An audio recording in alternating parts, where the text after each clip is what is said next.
As the veil of night descended, King Shahryar entered his private chamber and said to his concubine Scheherazade, "I have postponed your execution once more, that I might hear the tale of King Luqman and his Vizier Hassan with the shopkeeper. Now tell me the story."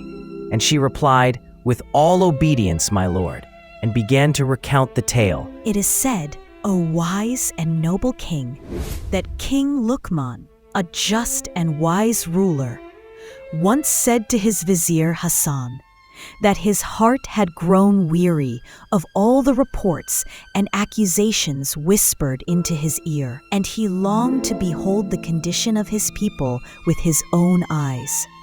So he commanded his vizier to don a disguise and accompany him into the city, that they might wander among the folk and hear their grievances without being recognized. The king and his vizier disguised themselves and walked through the streets until they reached the riverbank. There they beheld an old fisherman casting his net into the waters while singing in a sorrowful yet melodious voice. They paused to listen, then approached him. King Luqman, with gentleness in his tone, asked the old man about his condition. The fisherman began to lament his miserable state.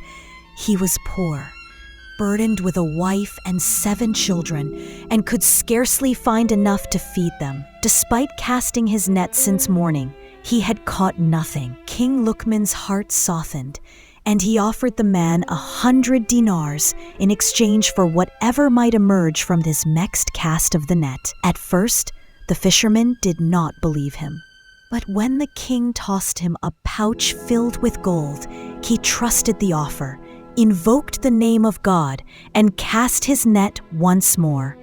But this time, the net was heavy in his hands. To their astonishment, a locked chest lay tangled in its cords. The king gave the fisherman his promised reward and took the chest. He ordered his vizier Hassan to open it, and when he did, he found inside a large bundle containing 2 apples, and within the bundle, to their horror, lay the lifeless body of a girl soaked in her own blood.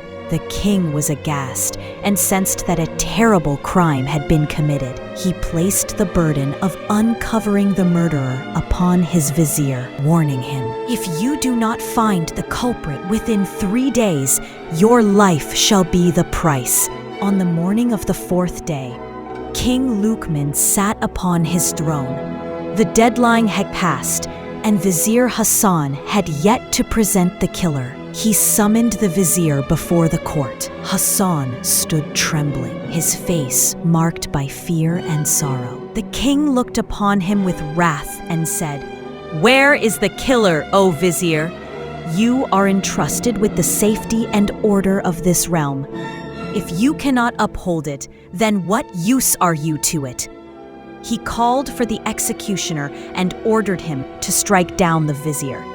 The sword was raised, when suddenly, a man named Wadan cried out from among the crowd, "Wait! I am the killer, my lord!" The court fell silent in disbelief. Then an old man stepped forward and said, "Do not believe him. I'm the true killer, and I deserve the punishment." King Luqman was astonished. He gazed at the 2 men with a stern, pondering eye and said, "Which of you speak the truth?" Then Wadan said, "Allow me, O king, to offer proof of my guilt. If the old man speaks the truth, let him tell us what else was in the chest with the girl." The king turned to the old man, but he remained silent.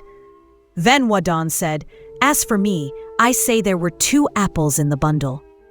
King Luqman's eyes narrowed. "Indeed," he said, "there were 2 apples. Then speak. What is your story?" Wadan's voice trembled as he recounted. "The girl in the chest was my wife.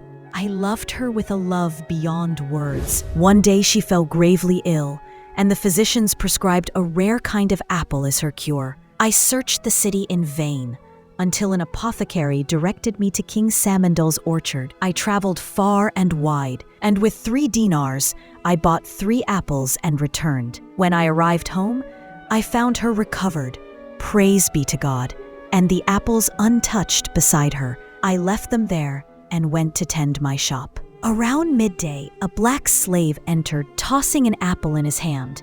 I asked him where he got it, and he replied that his beloved, ill and bedridden, had given it to him, and her husband had traveled to the king's orchard to fetch it for her. I believed he spoke of my wife. Madness took hold of me. I rushed home in fury, asked her about the apples, and found only 2. When I questioned her about the 3rd, she knew nothing. My rage blinded me. I accused her of betrayal and struck her dead with my own hands. Then I placed her body in a chest with the 2 apples and cast it into the river. Later, my little boy came home in tears and said words that pierced my heart.